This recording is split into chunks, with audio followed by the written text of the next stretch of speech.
Obviously very disappointed, especially in the second half. I think coming into it, knew that it was going to be a four-quarter game. Thought our guys, persevered through the first half, obviously to give up the strip sack touchdown and to come in the locker room 16-13, knowing that we had spotted them a touchdown and defense had kind of held their own to get into those 3 field goal opportunities. Just 16-13 half, felt really good about it, but the tail of the game was probably third downs. We were abysmal on offense, and they were pretty successful on defense. And then the 3rd and 8, I think it was the first score in the second half. That was a killer. It was a bust coverage down the middle, right where the tight end was at. So, but we got to make plays, right? And when those opportunities come, I know there was a wide open touchdown pass early on. We overthrew Henry Boyer literally on the first series. That things that happened early in the game. That's why I kind of we've come out of a couple games this year. The first series, we moved the ball, did some things, but we didn't come away with points. So we did convert the 1 4th down, but I just felt we wanted to take points there at the end of that first drive, which did get us on the board and felt good where we're at. And then they had the strip sack, which put them ahead, and then battled back. But bottom line, you got to make plays in this league. As coaches, we just got to do so much better. For me personally, as a head coach, obviously to be in a 16-13 halftime game and to have it end that way.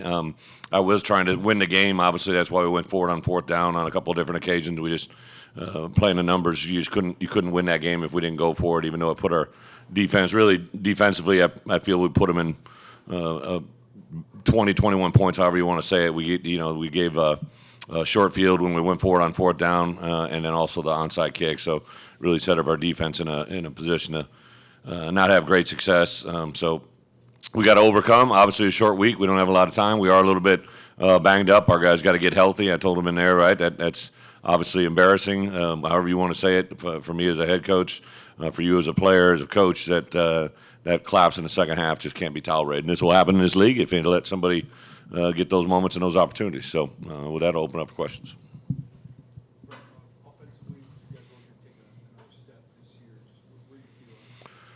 Yeah, obviously we're not protecting our quarterback. I think we can, Luke's going to, get some heat, and there's some things I know he got to get better. But man, I mean, he's got people bearing down on him, and then in the second half especially, once they saw the issues that we're having in protection, they just kept bringing it. And we gotta look really in detail about what we're asking our guys to do. We're 5 games into it, and I think we know what we are, and if we don't adjust what we call or what we do to give them success, then it's our own fault, right? And obviously, our guys, I think, are competitive. I don't think anybody's trying to go out there and have failure, right? We just got to put them in a better position to have success, and especially in the second half like this, to have that thing fall apart the way it did is just very disturbing. How concerning is the offensive line? I think the offensive line, but the offense in general, right? Like you can't have success. We had 2 wide open. Again, those are touchdown plays. Those are big opportunities, right? And we got to be able to connect on those things, and we got to be able to execute. Thought for the most part we did take care of the football. A little loose with it a couple times. We knew coming in this game that they turned it over, and they gave us that prophecy in the first half. I thought our guys did a really good job attacking the football, but we didn't do enough, obviously, in the second half to make it even a contest. I can't hear you. Defensively, on 3rd down, was there a common thread between the conversions they were picking up versus those plays? The plays that Purdue's 3rd down conversions, yeah. Obviously, they, I know that 3rd and 8 just sticks out of my mind, and then just, over the course of time, there were some runs, there were some passes, but again, I can't recall exactly how they converted them. I just know the number was overwhelming. Penalties come at bad times, and they've been happening all season. How do you guys correct that? Yeah, I think some of them were in the beginning part of the season were post-snap penalties, and I don't remember one today that was a post-snap penalty, but I know Taz got the DPI over there.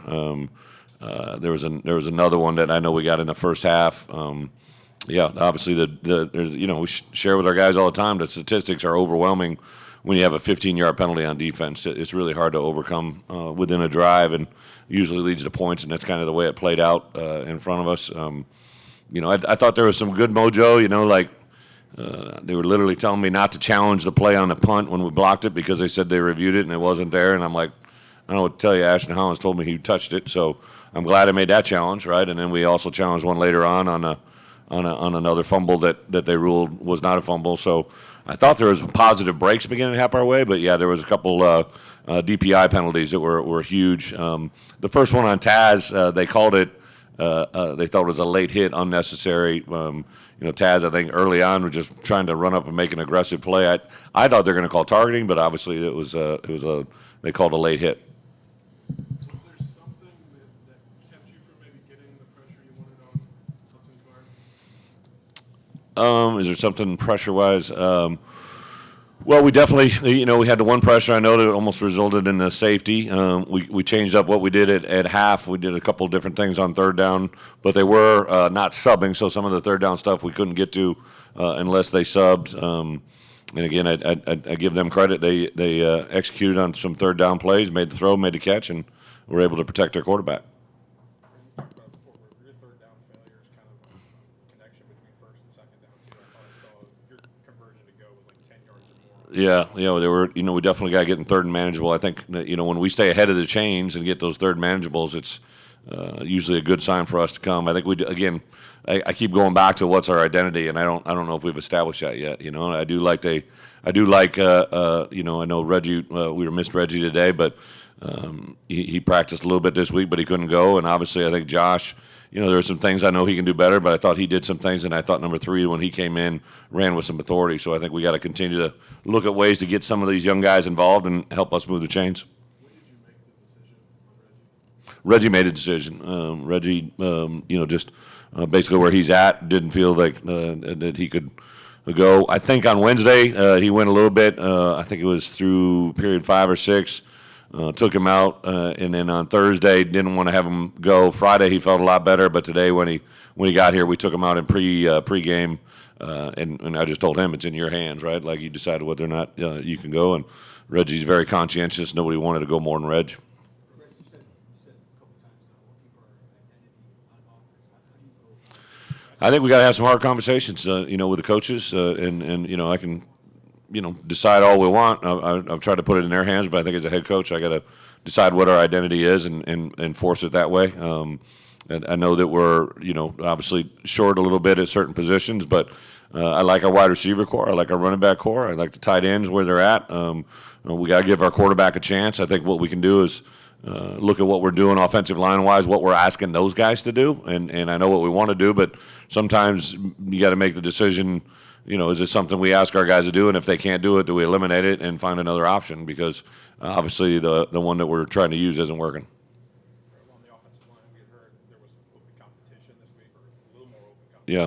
Is it just a matter of the 4 or 5, 6 guys you're playing having to get better? Yeah, I think the 5 guys we started. Hunter was rotating in at right guard and a little bit at right tackle, but obviously him and Zai were rotating through there today. And then today, the flip side of it, Geske, who had made 2 weeks of improvement, unfortunately got rolled up and the first time he came back in, but that second time he couldn't go anymore. So now we pull him out of the mix. We'd work Jordan in there as well at that right guard and giving him an opportunity. So we're really, really thin at bodies. And obviously it's not a surprise to us. This is what we've been since fall camp. Same guys. I'd like to give guys more opportunity, but I think the right guys are on the field. We just got to get them to play better. You're playing for healthy running back 12-8-4-4. Yeah. Has Caden worked above that 4 threshold just lately? Well, I think, the number changed dramatically when Reggie's not in there. Reggie, I think, going into last week was a guy that we tried to, kind of take a step forward and be the guy, and was doing that until the point where he got hurt. So it's kind of a it's just, to come into this game now and a guy that we kind of thought, and then obviously have him out of it. And Josh, I think Josh was ready for this moment. This was a game when he came over here as a true freshman. He played pretty well in and did some things. The way the game kind of unfolded, it didn't give him a chance to really get going. I felt we were pressing a little bit when we in that second half when they got the score. It felt like we do better when we do have tempo. But we had so many negative yard plays out of the get-go, and I think the way we could avoid that is maybe being a little bit more conscientious about what we're doing on early downs.